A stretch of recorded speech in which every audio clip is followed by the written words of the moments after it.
Dios les bendiga. Vamos a orar, hermanos. Padre, te damos gracias, bendito Señor, por tu presencia, Señor, en este lugar. Porque tú eres bueno, Señor, y porque para siempre es tu misericordia. Damos gracias, mi Señor, porque tú has puesto, Señor, tu Santo Espíritu en nuestros corazones, en nuestras mentes, y has escrito tus leyes en ellos, Señor. Te bendecimos, Señor. Te pedimos seas con nosotros en esta tarde, Señor, y seas tú quien nos enseñe, quien hable a través de nuestros labios, que seas nuestros oídos, que pongas, Señor, tus leyes en nuestro corazón. Bendícenos, Señor, te lo pedimos en Cristo Jesús. Amén. Hoy es la celebración de Pentecostés. Lo conocemos como la celebración de Pentecostés. En todo el mundo, Pentecostés se celebra en la séptima semana de Omer, o en los 50 días de Omer. Recuerden que las semanas se cuentan de sábado, el sábado es el séptimo día, de manera que es el día siguiente de la semana séptima, o sea, el domingo, cuando se celebra la fiesta de Pentecostés. Y bueno, todos conocemos la historia de Pentecostés. Para nosotros es un tema ya bien estudiado. Lo encontramos en el libro de los Hechos, cuando descendió el Espíritu Santo en aquellos 120 que estaban reunidos en el aposento alto y empezaron a hablar en lenguas y empezaron a manifestar la presencia de Dios. Así como se pusieron sobre ellos como lenguas de fuego. Y ahí es el nacimiento de la iglesia, es lo que pudiéramos decir la fecha en la que se conmemora el nacimiento de la iglesia, que fue como una semilla de mostaza, como si fuera algo muy pequeñito inicialmente y que ha crecido y se ha multiplicado en todo el mundo. Pero ese día tiene algo que ver en el pasado. Es ese día cuando se celebra la entrega de la Torá a la nación judía en el monte Horeb o en el monte Sinaí. ¿Sí? Después de haber salido la nación de Egipto en la fiesta de la Pascua, o en la Pascua, o como consecuencia de la Pascua, pasan el mar el mar Rojo, y llegan a Sinaí. Al tercer mes, dice la Escritura, el Señor los reunió. Y al tercer mes el Señor les habló.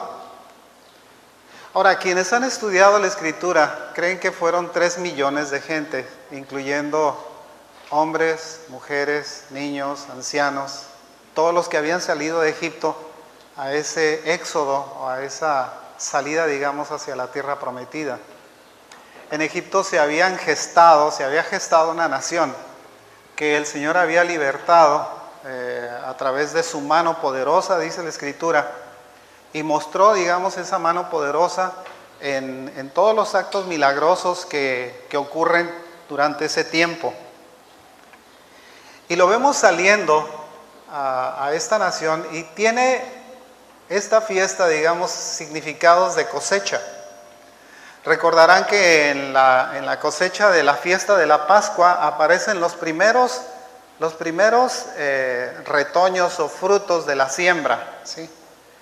Se recordarán que el domingo, digamos, en la fiesta de los panes sin levadura, digamos, el primer domingo, la fecha el tiempo de la resurrección del Señor Jesucristo, fue que se celebraba la fiesta de los primeros frutos, ¿sí? Que era la tercera fiesta de estas 7 fiestas anuales. Esa tercera fiesta de estas 7 fiestas anuales representaba el tiempo en el que la nación cosechaba sus primeros frutos y los llevaba al templo. De ahí 50 días después es que hacían la cosecha, levantaban ya la cosecha, era la fiesta de Shavuot o la fiesta de la cosecha. ¿Sí?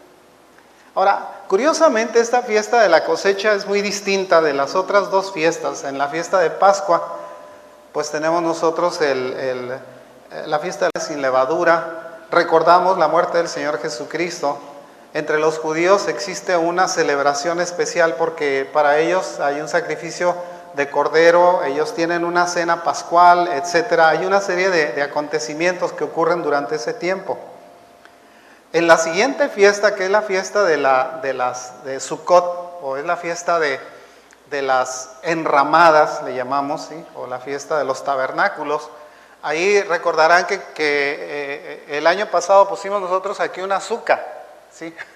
Una especie de tienda en donde se sentaban a comer, ¿sí? Esto lo hacían durante 7 días como una celebración.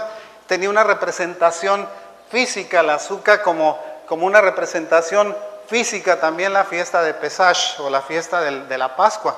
Pero la fiesta de Shavuot no tiene representación física. Nada nos dice cómo hacerla. Aquí no hay regalos, aquí no existen comidas, aquí no existe nada especial. Pero curiosamente es la fiesta más importante que tiene la nación en ese tiempo, porque es la fiesta en la cual se celebra la entrega de la ley por el Señor al pueblo. Ahora, todos vieron los 10 mandamientos, ¿verdad? La película Los 10 mandamientos, ¿sí? ¿A quién le fue entregada la ley? ¿A quién? ¿Qué estaba haciendo el pueblo cuando le fue entregada la ley a Moisés? Las dos dice que estaban adorando un becerro de oro, ¿verdad? Las dos son ciertas, pero las dos son falsas, ¿sí? O sea, es cierto que cuando Moisés sube al monte y recibe las tablas de la ley del Señor escritas, él baja con las tablas de la ley escritas y cuando ve al pueblo adorando, entonces las quiebra las tablas, ¿sí? Y el Señor se molesta con el pueblo a causa de esa idolatría que habían demostrado. Le dice, apresúrate y baja porque el pueblo está idolatrando, le dice, ¿sí?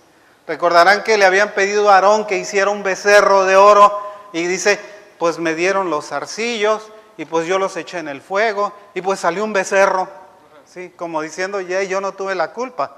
Pero él participó porque Moisés le reclamó diciéndole, ¿cómo llevaste al pueblo a cometer este pecado, este pecado de idolatría? Y él se disculpa diciéndole que fue el pueblo el que lo hizo. En realidad hubo un cómplice, digamos, de todo eso que fue aquel varón Aarón, ¿verdad? ¿Qué es lo que ocurre? El Señor agarra, destruye el becerro, hace todo eso, pero la ley no había sido entregada en ese momento.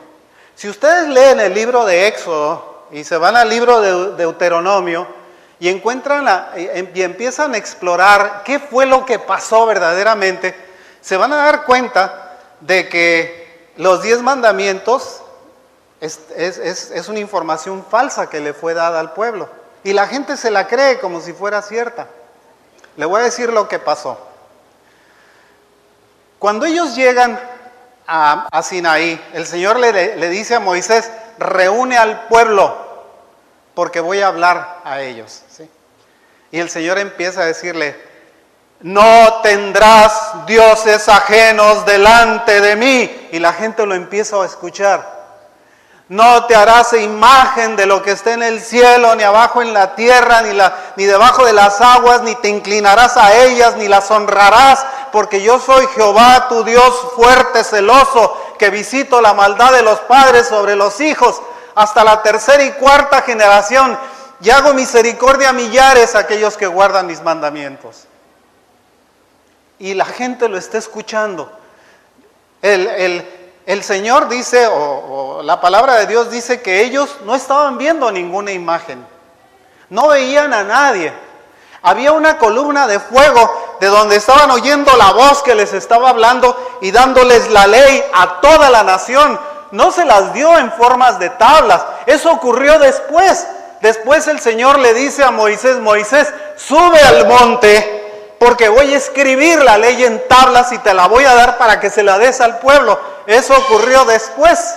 Pero antes de que eso ocurriera, el Señor le habló a la nación de su boca y la nación escuchó la ley de boca de Dios. ¿Ven la diferencia?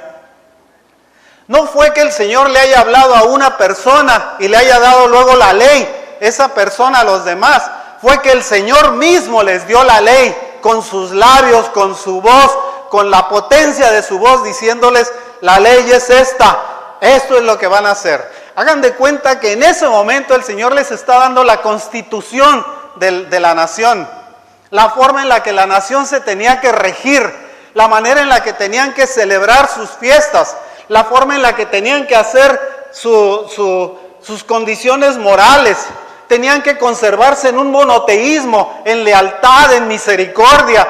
De una forma muy especial el Señor tenía que moverse delante de ellos para que ellos escucharan que no estaban recibiendo la voz o el mensaje de una persona que se lo estaba dando, sino de Dios mismo. Todos lo oyeron. Hasta los sordos deben haber oído, porque el Señor les abrió los oídos a todos para que oyeran todos la ley que les estaba dando. Era necesario que fuera de esa manera. Esa es la celebración de Shavuot. Esa es la celebración en donde se constituye la nación judía. La constitución de la nación judía se estableció por el darles el Señor la Torá, la ley por la cual ellos iban a vivir. 3,300 años hace de eso, hermanos. Ha pasado algún tiempo ya. Cerca de 1,300 años después, el Señor vuelve a establecer su pacto con el pueblo, enviando a su Santo Espíritu para que la gente ahora escribiera las leyes en sus corazones, en sus mentes, y no tuvieran que leerlas a través de algo. ¿Sabe? La ley es buena porque nos hace que nosotros entendamos cuál es nuestra condición, cuál es la forma de nuestra moral, cómo debe ser nuestra conducta, qué debe ser nuestra decencia, cómo debemos hablar, cómo debemos dirigirnos a los demás. El Señor les dijo, les resumió la ley diciendo, amarás al Señor tu Dios con todo tu corazón, con toda tu mente y con todas tus fuerzas, porque eso estaba escrito en Deuteronomio. Pero también el Señor les agregó diciendo, amarás a tu prójimo como a ti mismo, porque esto es el cumplimiento de la ley y de los profetas. No había forma de que se escaparan a esto. Actualmente vemos nosotros a unos llamados cristianos que quieren divorciar la ley de la gracia. La Escritura dice que el Señor Jesucristo venía lleno de gracia y de verdad. La verdad la representaba la ley que él tenía en su corazón, diciéndoles al pueblo, yo no he venido a abrogar la ley, he venido a cumplirla. No vine a quitarla, vine a hacerles ver que se puede cumplir. Pero también estaba lleno de gracia el Señor, porque la gracia es la que nos da libertad. Es la gracia la que nos lleva a que nosotros podamos estar delante de la presencia de Dios sin necesidad de tener que cumplir con mandamientos, preceptos, órdenes o formas. Pero esto no significa que tengan que ser desconocidos para nosotros. Nosotros no podemos vivir en el libertinaje. Necesitamos la verdad para poder vivir en la libertad. No se puede vivir en libertad si estamos nosotros en la mentira. No podemos nosotros clamar al pueblo, al mundo, que nosotros somos libres cuando estamos enseñando una mentira delante de los demás. Engañamos a la gente y somos engañados nosotros mismos cuando nos apartamos de la ley, haciéndonos libertinos de las cosas que suponemos que nosotros tenemos derecho de hacer, atropellando los mandamientos del Señor, pasando sobre ellos, cuando el Señor nos dejó leyes santas para que nosotros fuésemos santos. La vez pasada les había leído un versículo que está en la segunda carta a Timoteo, diciéndole, toda escritura es inspirada por Dios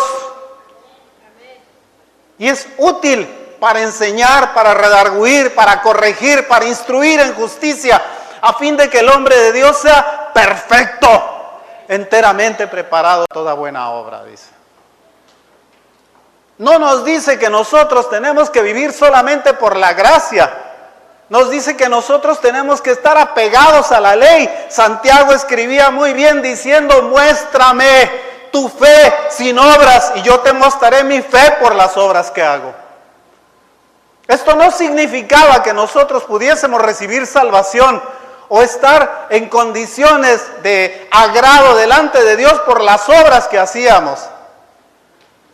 Al contrario, tenía que tener que ver el hecho de que nosotros estuviésemos viviendo bajo la gracia del conocimiento de saber que somos salvos por el sacrificio de Cristo, pero que nosotros somos cumplidores de una ley que el Señor nos dejó.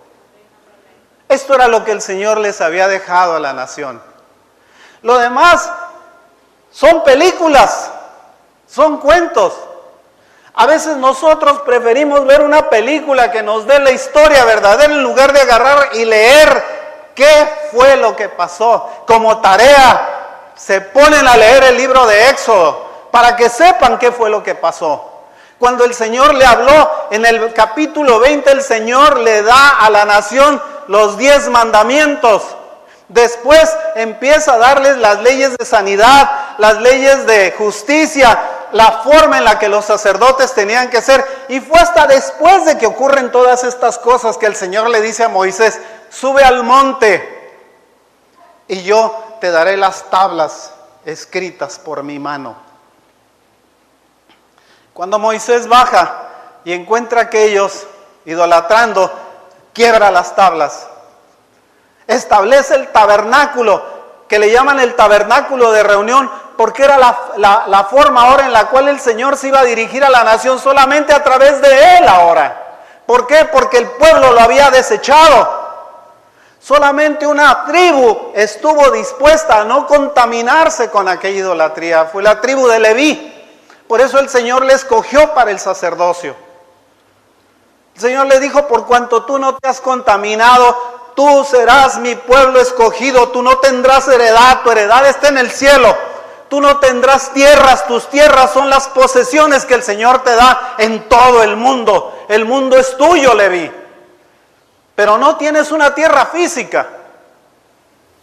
La nación tenía que responder por aquello que el Señor había dispuesto. Estos van a tener tierras, estos te van a sostener. Tú no tienes forma de tener trabajo, de hacer alimento, de crear grano. ¿Por qué? Porque no tienes tierras. Les dio a los diezmos. Otra cosa que está siendo atacada por los incrédulos, diciendo que los diezmos no existen, los diezmos siguen existiendo porque la ley no ha pasado. El cielo y la tierra pasarán, decía el Señor Jesucristo. El cielo y la tierra pasarán, mi palabra no pasará. ¿Sí? ¿Por qué? Porque la palabra del Señor es la ley escrita en tablas en nuestros corazones ahora. Vamos lo que dice Hebreos 10:16. Dice que el Señor, este es el pacto que haré con ellos después de aquellos días, dice el Señor, pondré mis leyes en sus corazones. ¿Sí? Y en sus mentes las escribiré. Pero esto tiene también una responsabilidad. Delante del Señor nosotros no es suficiente que traigamos una Biblia debajo del brazo, como pensando que nosotros vamos a recibir la ley a través de una ley, digamos, física que se llama ósmosis. No, para que usted pueda entender la ley, tiene que leerla, ¿sí? Y es su responsabilidad, escúcheme, su responsabilidad entenderla. Es su responsabilidad entenderla. No es responsabilidad del que está parado aquí entenderla, para que usted la sepa. Es su responsabilidad entenderla. Es la forma en la que usted va a agradar a Dios, es la manera en la que usted se va a relacionar con el Señor. A través del entendimiento de esa ley, a través de su entendimiento de esa ley, usted tiene que poner esfuerzo para poder entender la palabra del Señor. ¿Cuántas gentes son engañadas porque alguien llega y les dice, tengo una revelación nueva del Señor? Y ahí va la abuela de Borras a escuchar la nueva revelación del Señor. porque no son capaces de encontrar las revelaciones que el Señor les dé en su palabra. Les da flojera hacerlo.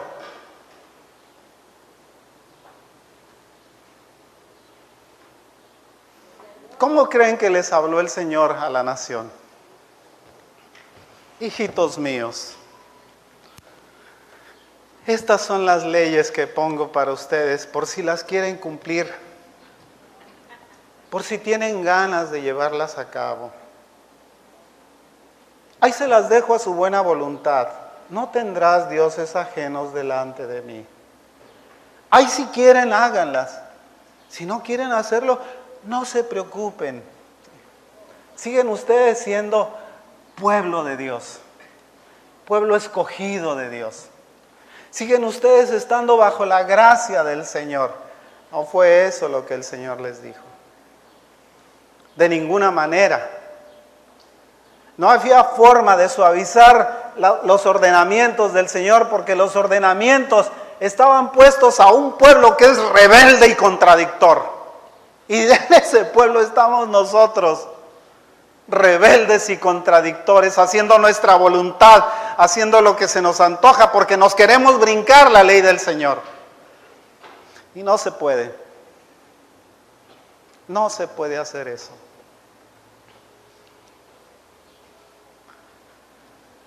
¿Cómo celebramos entonces nosotros Shavuot? ¿O cómo celebramos Pentecostés?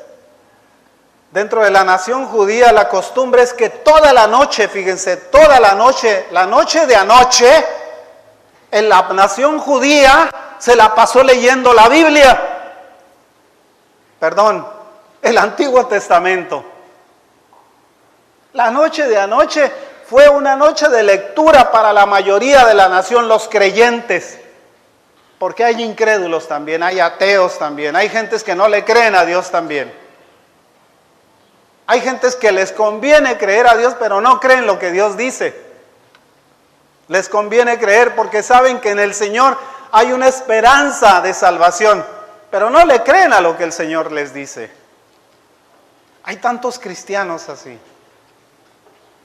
Tantos que se dicen que son linaje escogido, real sacerdocio, nación santa, que se comportan de esa manera. Sin importarles lo que el Señor piense de ellos, cuando nosotros somos responsables delante del Señor de nuestros actos, de nuestra vida, de nuestros pensamientos, de nuestras reacciones, hasta de nuestras emociones. A veces inclusive nosotros venimos al templo a buscar emociones delante del Señor. El Señor no nos llamó aquí para que nosotros nos sintiéramos bien o emocionados o empezáramos nosotros a manifestar esas emociones. Nos trajo a este lugar para que nosotros aprendamos de la forma en la que Él quiere que seamos. No podemos aspirar a ascender a la presencia del Señor sin santidad. Y no podemos tener santidad en la ignorancia de las leyes del Señor. No se puede. A veces yo he pensado que la fe se obtiene a través del conocimiento de la palabra del Señor. Mientras más conozco de la palabra del Señor, más me crece la fe, porque más estoy enterado de lo que Dios es capaz de hacer. Pero mientras la mantengo separada de mi vida, haciendo lo que a mí me gusta hacer, lo que se me antoja hacer, entonces mi fe no crece. Está estancada, atascada, empantanada. No puede ir más adelante. Está bloqueada. Lo que me da el crecimiento de esa fe es el conocimiento del Señor. ¿Por qué? Porque el conocimiento del Señor es el que me hace crecer en gracia delante del Señor. No hay otra forma de hacerlo. Pasa la siguiente, por favor, hijo.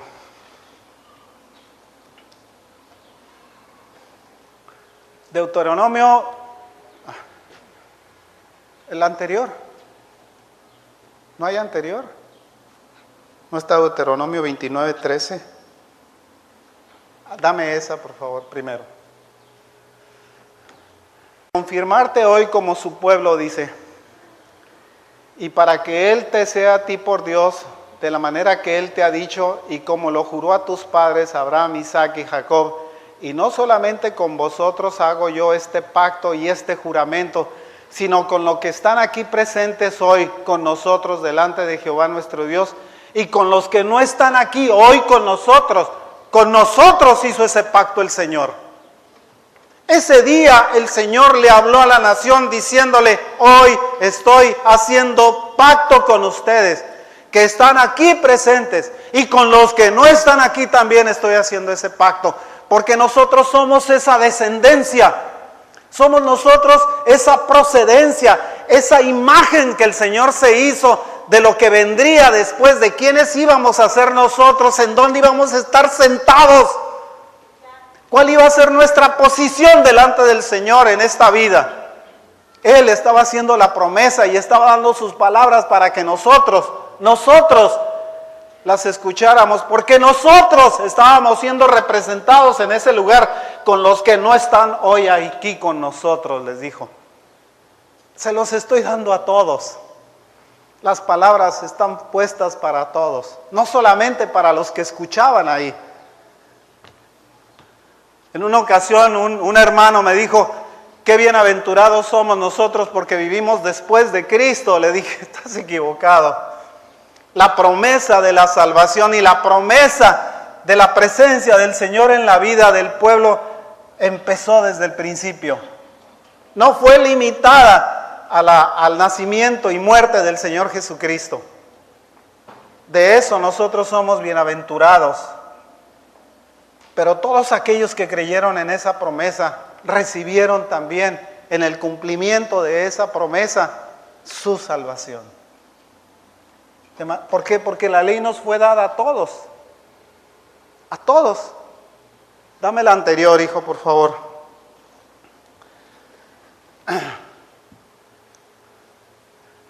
Y habló Jehová con vosotros del medio del fuego, oísteis la voz de sus palabras. Fíjese lo que les está diciendo a la nación.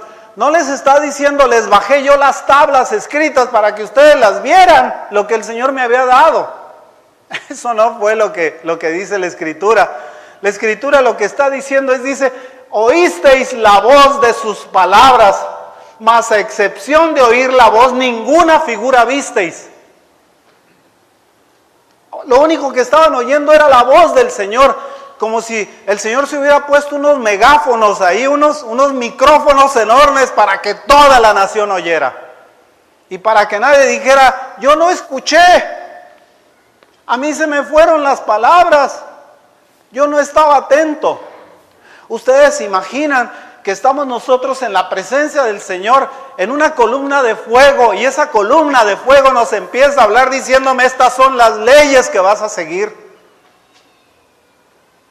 Nosotros, cuando nos fue legada la Escritura, nos dijo el Señor: aquí está tu columna de fuego, de aquí te estoy hablando. Así como le hablé a la nación en aquel lugar, en aquel día, así te estoy hablando a ti desde este lugar, a través de esta columna de fuego, para que entiendas cuál es el propósito de mí para ti y cuál es la forma en la que tú me puedes agradar. La gente en ese día se pone a leer el libro de Ruth. Curiosamente, el libro que leen en la noche es el libro de Ruth. Ruth era una moabita, casada con un belemita, al revés. Ella era una belemita que había salido de Belén y se había ido a Moab, llevándose a sus hijos y a su esposo. Hoy se la llevó el esposo con los 2 hijos. En la tierra de Moab se casaron los 2 hijos, y luego mueren los hijos, muere el esposo de ella, Abimelech, ¿sí? O Elimelech se llamaba, y se queda ella viuda. Y luego se mueren los 2 hijos, y se queda ella no solamente viuda, sino desamparada ahora. Y se propone regresar a Belén. Dice: pues si me voy a morir, que alguien se compadezca de mí, allá tengo tela, Allá tengo gente que me conoce, aquí no me conoce nadie. Y agarra y besa a sus hijas, a sus nueras, a una de nombre Orfa y a la otra de nombre Ruth. Les da un beso y las despide. Y una de ellas le dice, no, vamos a ir. Las dos le dicen, no, no nos dejes, vamos a ir contigo. Y les dice la explicación que les da Noemí diciéndole, yo estoy muy vieja ya. Yo ya no puedo tener hijos. No esperen que yo tenga un hijo y que ustedes lo tengan que ver crecer para casarse con él. Yo la relevo de toda responsabilidad que tengan ustedes conmigo como familia. Váyanse y formen un hogar y que Dios las bendiga. Orfa agarró y le dio un beso a Noemí y se despidió de ella. Y no volvemos a saber qué fue lo que pasó con ella. Pero Ruth le dijo, yo me quedo contigo. Tu pueblo será mi pueblo. Tu Dios será mi Dios. A donde tú fueres, ahí iré yo. Y en donde tú murieres, ahí moriré contigo. Qué promesa tan espectacular le dio, ¿sí? Tan profunda promesa de la fidelidad de una persona hacia otra persona, solamente por amor. Y esto es lo que ellos leen. Esta mujer, Ruth, se casó con Boaz, fue la bisabuela del primer rey de Israel. Bueno, el segundo, el primer rey electo por Dios, el rey David. Que curiosamente, el rey David, nació el día de Shavuot y murió el día de Shavuot. En ese día nació el rey David y en ese mismo día murió, 80 años después. El Señor lo dispuso de esa manera. Ella fue un ancestro de aquel que había de ser el máximo rey que ha tenido Israel, ¿sí? El más esplendoroso, el más justo de los reyes que tuvo Israel, exceptuando al Señor Jesús, por supuesto. Esto es lo que leen. La afirmación pues que nosotros encontramos en la Escritura es muy diferente de lo que nosotros sabemos, o de lo que nosotros nos recordamos. Porque cuando empezamos nosotros a hablar de los 10 mandamientos, nos empezamos a acordar de la película de Cecil B. DeMille,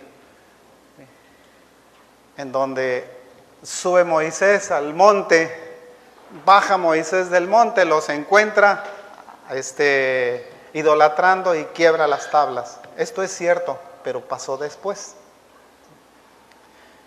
Curiosamente, fíjense que después el mismo Señor le dice, después de que las quebró, y que se aplaca la ira del Señor. Porque el Señor le dice, hasta aquí te acompañé. De aquí en adelante te enviaré a mi ángel para que te guíe. Y Moisés le dice, si tú no vas, Señor, yo no me moveré. Si tú no estás conmigo, yo no voy a ningún lado. Cuando la ira del Señor se aplaca, el Señor le dice, tállate 2 tablas, otra vez, de piedra, para volver a escribir los mandamientos en ellos. Pero esta vez ya no lo hace el Señor. Esta vez es Moisés el que lo hace. Él es el que escribe las tablas. Esas tablas fueron puestas en el arca de la alianza, ¿sí? Ahí estaban las tablas de la ley. Ahí estaba una vasija que contenía el maná con el que el Señor los había alimentado durante esos 40 años. Curiosamente, el maná que pusieron en el arca de la alianza nunca se pudrió, nunca se engusanó, jamás le pasó nada, como si nunca hubiera pasado el tiempo por aquello, ¿sí? Dice, y lo pones ahí para que se recuerden que de esta manera los sostuve, que su calzado no envejeció, que no tuvieron que hacerse nuevas ropas en el desierto, que yo los sostuve. ¿Recuerdan la semana pasada que les hablaba sobre los padres? Donde el Señor les había dado la ley para que ellos en ese 5.º mandamiento, ellos honraran a sus padres de una manera muy especial. No a la forma en la cual los hijos pudieron haber sentido que los padres hacían por ellos en el desierto, porque el Señor se había encargado de ellos en el desierto. Eso pasó a las siguientes generaciones. Las siguientes generaciones fueron las que recibieron el ordenamiento de honrarás a tu padre y a tu madre. ¿Sí? Los vas a honrar. Dios le habló en medio del fuego, escuchando los sonidos de sus palabras. Pero no estabas viendo una forma, sino solamente un sonido. ¿Sí? Ellos estaban oyendo una voz, no estaban viendo a nadie. Hay un relato más adelante, otra vez, les dejo de tarea que lean el libro de Éxodo. Hay un relato más adelante muy interesante, en el cual el Señor invita a Moisés, a Aarón, a sus 2 hijos y a los 70 ancianos a tener una comida con él. Les apuesto que no lo han leído. No, ¿verdad? Dicen que estuvieron en un piso que era como una esmeralda, dice, que era como el cielo, dice que era de un color, dice, tan puro, tan impresionante. Y ahí estuvieron ellos en presencia del Señor. Lo único que tal vez le veían al Señor eran los pies, porque el Señor dijo, no verás mi rostro y vivirás. Nadie le ha visto el rostro al Señor. El Señor Jesucristo nos dicen que es la esencia y Él nos manifestó al Padre, dice, y a través de verlo a Él estaban viendo la presencia de Dios. ¿Sí? Nos hacemos a veces figuras y lo ponemos güerito, de pelo largo, ojos azules, blanco, y la Escritura no lo describe de esa manera y no tiene descripción para el Señor. Lo único que dice es que sin hermosura para que le deseemos. No era la hermosura la que nos atraía al Señor Jesucristo. El Señor Jesucristo no era el copetes. El Señor Jesucristo, la atracción que la gente tenía hacia Él era por su corazón. Era su corazón el que hacía que la gente estuviera pegada a Él. ¿Sí?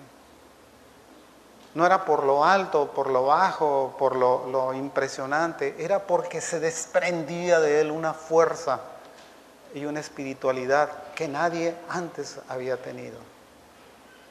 Era muy especial.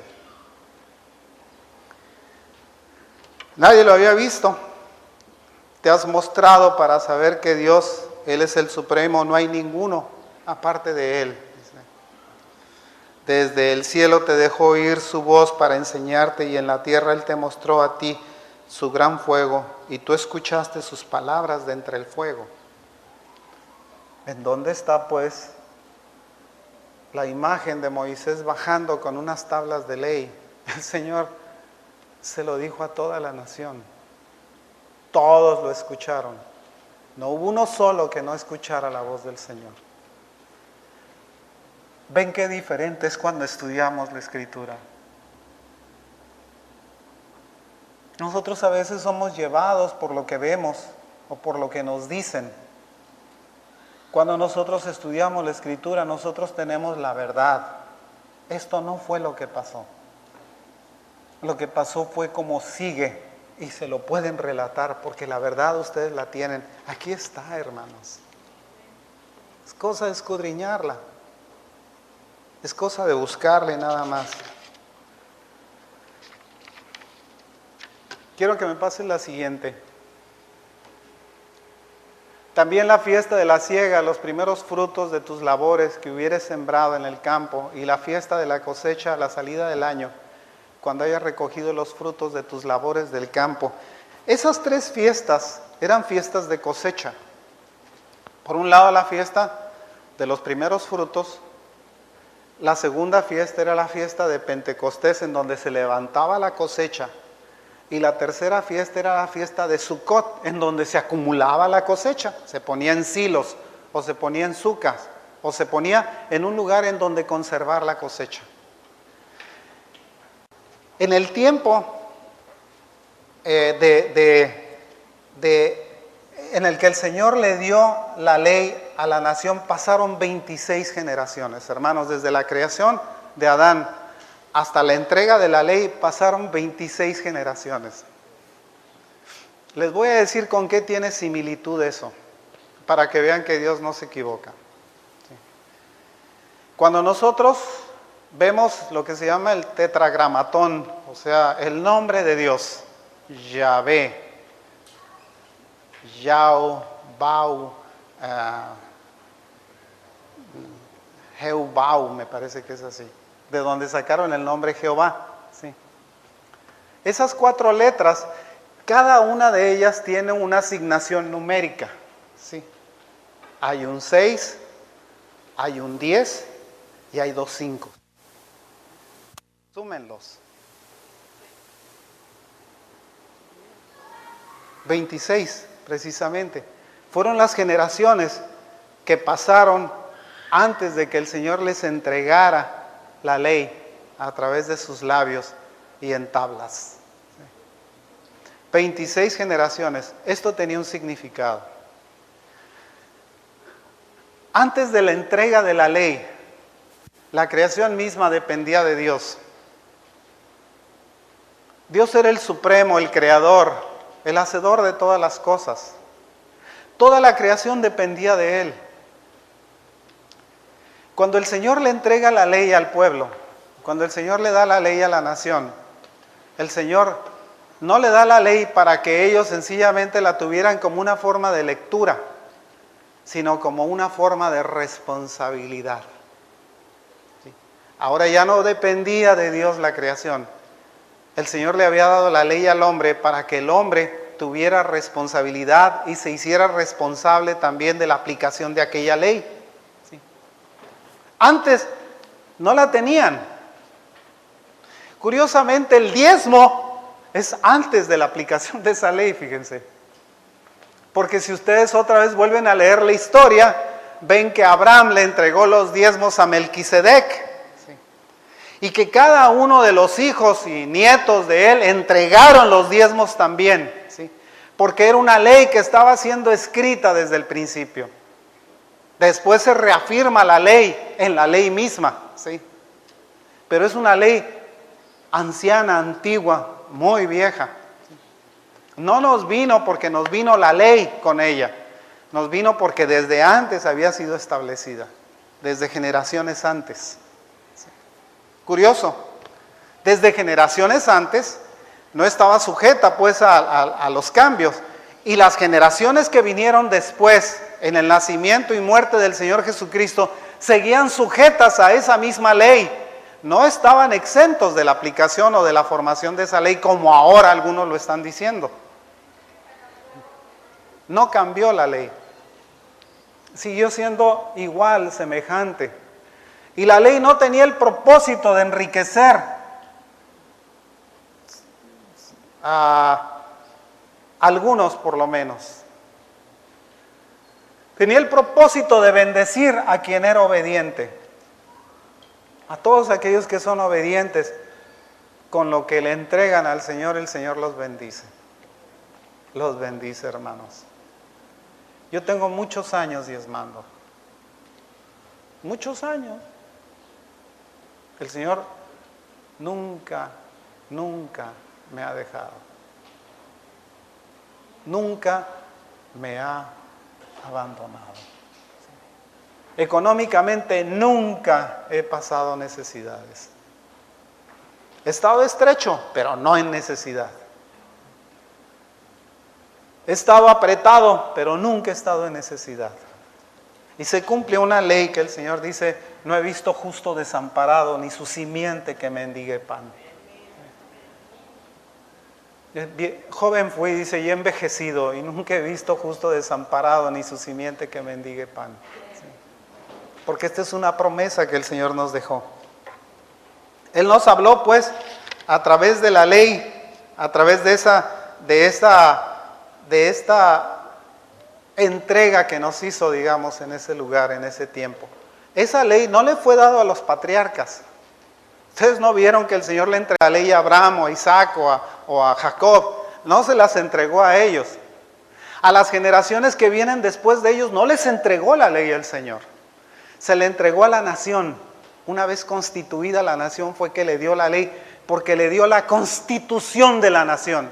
Vimos nosotros hace rato un video en el cual el primer ministro Netanyahu le está entregando un premio a un joven que es el número 1 en conocimiento de la Torá. Se la sabe de memoria, porque eso es lo que hace, estudia la Biblia.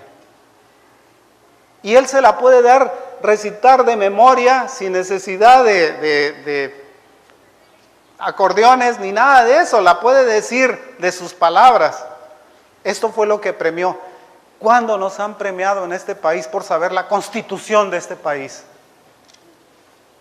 ¿Cuándo hemos recibido algo por repetir los 30 primeros artículos de nuestra constitución? No lo sabemos ni siquiera, porque no son importantes. Curiosamente, la ley que el Señor dejó en el Sinaí nos dio los principios de moral, de conducta a todo el occidente. Existe una forma de conducta, los que queremos seguir esa forma de conducta. Pero está ocurriendo una cosa triste, hermanos. Haga de cuenta que la presencia del Señor se está apartando de aquellos que no quieren saber de Él. Y está acercando a su propio pueblo. La nación de Israel, cada día son más los quejilats, o las iglesias, digamos, mesiánicas, en donde se predica al Señor Jesucristo. Y en el pueblo gentil es cada vez menos la gente que cree. ¿Sabe por qué? Porque la gracia se está cerrando. La presencia del Señor se está retirando. El Espíritu Santo que nos redarguye, digamos, de justicia, de juicio, de pecado, se está haciendo, se está apartando. Persiste en el corazón de aquellos que creen en Dios, pero ya no redarguye el corazón de aquellos que se han apartado. Vemos nosotros una sociedad con cambios morales que van hacia la inmoralidad completa, que no respetan a las normas de Dios, judíos que se burlan de Dios, que hacen mofa de Él. No se diga de el resto del mundo, que no reconoce a Dios, que se burla de sus principios, de sus preceptos, de sus mandamientos, que los toman como si fuera broma. En algunos países se han dado el lujo de cambiar los mandamientos que el Señor dejó, como están escritos, porque tal vez les conviene más para atraer o para mantener a las masas tranquilas con una ley que no están dispuestos a cumplir. Cambiaron las formas de la ley para que todos estén contentos. La ley no cambia, la palabra del Señor es eterna.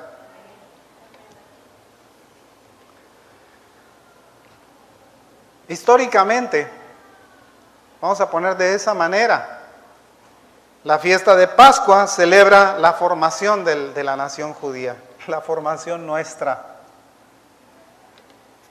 La fiesta de Shavuot celebra la entrega de la ley en nosotros, la presencia del Espíritu Santo, para que escribiera esas leyes en nuestras mentes y en nuestros corazones. Y Sukkot celebra el viaje del pueblo hacia la nación, hacia el lugar que el Señor les había escogido. Es muy difícil que nosotros asociemos una fiesta con la otra. Una cosa que sí es cierta es lo siguiente, hermanos. En la fiesta de Shavuot es la fiesta de la cosecha. Fíjense qué paralelo. Nosotros no podemos dejar de reconocer la omnipotencia de Dios o la omnisciencia de Dios, ¿sí? No podemos dejar de reconocer eso. ¿Qué es lo que pasa en Shavuot? Si nosotros nos dedicáramos a la siembra, haría esto era lo que sucedería en ese día. Tomaríamos un manojo de trigo con nuestra mano, con la otra mano tomaríamos una cizaña y cortaríamos la hoja de trigo. Y ahora, fíjense lo que pasa, ahora el trigo está en nuestra mano. Eso fue lo que pasó en la ley. El Señor les entregó el trigo en la mano, ¿sí? Y les dijo, ya no dependen solamente de mí. Ahora el trigo va a tener que ser procesado por ustedes, por su libre albedrío, por su inteligencia, su raciocinio, su forma de pensar. Ustedes son los que lo van a manejar, ¿sí? Haga de cuenta que eso representa a uno. Es un esfuerzo. ¿Qué es lo que estoy haciendo yo con la palabra del Señor en mi mano? ¿Sí? Solamente teniéndola ahí cuando ha sido cortada o cuando fue cortada del Señor y el Señor me la pasó para que yo hiciera con ella lo que es mi responsabilidad hacer con ella, sin dejar de reconocer que Dios es todopoderoso, que el Señor es omnisciente, que es omnipotente, que está en todos lados el Señor. Pero yo tengo la responsabilidad de esforzarme por cumplir esa ley. El apóstol Pablo lo ponía de una manera muy clara diciendo, el que no trabaja, que tampoco coma. ¿Me oyó? No lo dije yo.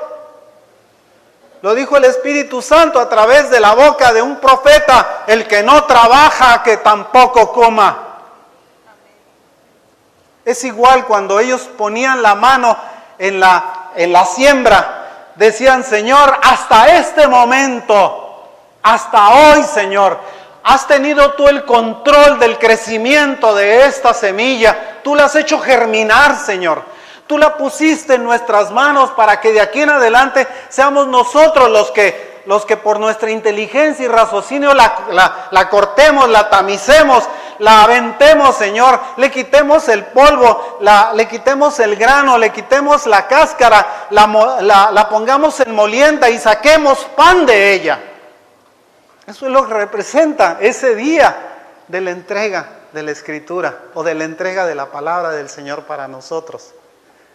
Es un esfuerzo, porque de ahí en adelante el Señor le dejó a la nación la responsabilidad de hacer buenos a los pueblos del mundo. Ya no estaba en las manos del Señor. Ahora estaba en las manos de aquellos que habían recibido la ley y tenían que poner esa ley por obra y aplicarla a sus vidas y hacerla entender, comprender a los demás para que los demás también vivieran con la mano de ese trigo, con su mano en ese trigo diciendo, es mi responsabilidad lo que voy a hacer con esto. Es mi esfuerzo. Curiosamente, el Señor no permite que su nación se espere hasta que toda la cosecha esté lista para sacarla de ahí y ponerla en los hilos. Dice, porque le van a dejar toda la responsabilidad al Señor. Por eso estableció la fiesta del Pentecostés, que significa es una fiesta de 50 días después. Estamos celebrándola hoy. Hoy estamos celebrando que el Señor un día tuvo misericordia de nosotros y nos dijo, aquí tienes la ley que te va a servir para ser mejor, que te vas a dar razonamiento y sabiduría, que junto conmigo tú vas a entender cuáles son los misterios que el Señor tiene reservados para ti en los cielos. Ya no están nada más en mis manos, los he puesto en tus manos también para que tú seas responsable por ellos. El decirle al Señor, yo no lo creo, qué malo eres para meter la hoz. Sigues esperando que Dios mantenga ese fruto en el piso y haciéndolo crecer y tú no eres capaz de tomarlo en tus manos y meterle la cizaña. Eres un irresponsable en ese sentido. Nosotros a veces nos comportamos en esa irresponsabilidad cuando no leemos la Escritura, cuando no nos tomamos la molestia, nos cansa, me aburre, me duerme. Pretextos tenemos, hermanos, pero la responsabilidad existe. Lo máximo de esa responsabilidad el clímax de esa responsabilidad. Viendo el Señor que cómo es duro el cerebro del hombre. Y bueno, teniendo esto como un plan, el Señor envió a su Santo Espíritu para que nos enseñara la ley que Él había escrito. Yo en un tiempo, antes de ser creyente, hermanos, hace muchos años, me propuse leer la Biblia. No leí ni los 2 primeros capítulos. No entendía ni papa. Créamelo, no entendía nada. Estaba como cerrado, como si me hubieran puesto un velo en los ojos. Pero un día, delante de Dios, dije: Señor Jesucristo, yo te recibo como mi Señor y Salvador, y yo creo en ti. ¿Sí? Yo creo que tú moriste por mí, que tú moriste en esa cruz en mi lugar, y que tú, Señor, pagaste por mis pecados, y que yo estoy limpio en ti, Señor. Te pido que tu Santo Espíritu more en mi corazón. Te abro las puertas de mi corazón y te recibo como mi Señor y como mi Salvador. Y empiezo a leer la Escritura, hoja por hoja, ¿sí? Página por página. ¡Wow! ¡Wow! ¡Wow! ¡Wow! Cosas que antes no entendía, ahora me fueron abiertas. Me fueron puestas a mi conocimiento, a mi entendimiento, para ponerlas en práctica. Pues no me quedé con ellas. No me quedé con ellas, hermanos. Tal vez ustedes sean resultado de ese tesón o de ese esfuerzo por no quedarse con ellas. Lo primero que hicimos fue conseguirnos a alguien que nos escuchara. Alguien que no supiera y que nosotros le pudiéramos enseñar lo poco que sabíamos. ¿Sí? Y no faltó quien nos aceptara la invitación. Y después fue otro y otro y otro y otro. Y viajamos y anduvimos de aquí para allá. ¿Con qué propósito? Con el propósito de enseñarle a la gente lo que la ley decía. Porque es muy fácil agarrar a los demás y decirles: no te preocupes por nada. En la gracia del Señor tú todo lo tienes. El Señor te va a dar riqueza, no te preocupes. Eso no es cierto, hermanos. Usted tiene que hacer el esfuerzo de tomar el grano con su mano y meterle la cizaña para poderlo usted manejar ese grano, porque es su responsabilidad. Es su responsabilidad a quién se lo da, es su responsabilidad cómo lo comparte, es su responsabilidad. El Señor nos hizo responsables a nosotros delante de Él, delante del mundo, delante de la creación, delante de los ángeles, de lo que nosotros hagamos con su palabra. Es nuestra responsabilidad, ya no es de Él nada más. La parte que el Señor le correspondía hacer la cumplió en una cruz. La parte que a nosotros nos corresponde hacer está escrita aquí. Es fácil seguirla cuando nosotros tenemos un corazón dispuesto para hacerlo. Es muy difícil cuando nosotros nos hacemos libertinos y pensamos que recibimos la salvación solamente per se. ¿Por qué? Pues porque ¿qué más? Yo un día dije que era cristiano, me identifiqué con ustedes como tal, y ahí muere, ya la hice. No. Muchos en aquel día, dice el Señor, me dirán: Señor, Señor. Y el Señor le dirá: apartaos de mí, no os conozco, hacedores de maldad. Porque no basta que nosotros digamos que somos, necesitamos nosotros serlo en nuestro corazón. Y la forma en la que nosotros lo logramos es tomando el grano de la palabra del Señor y metiéndolo en nuestra vida, sembrándolo en nosotros mismos, haciendo que la semilla germine en nuestros corazones y en nuestras mentes, dejando que el Espíritu Santo verdaderamente escriba sus leyes en mi corazón y en mi mente. No esperando que alguien me las diga, me las repita o me las enseñe, sino sabiendo que yo soy responsable por lo que yo sé. Yo soy responsable, hermanos. Igual que usted es responsable por lo que usted es, no el que está enseguida de usted, o el que está delante de usted o detrás de usted, no, usted es el responsable de lo que usted es. Cada uno de nosotros, dice la Escritura, que tendremos que dar cuentas ante el tribunal del Señor. Cada uno de nosotros, por nuestras palabras, nuestros actos, nuestros pensamientos, nuestra forma de ser.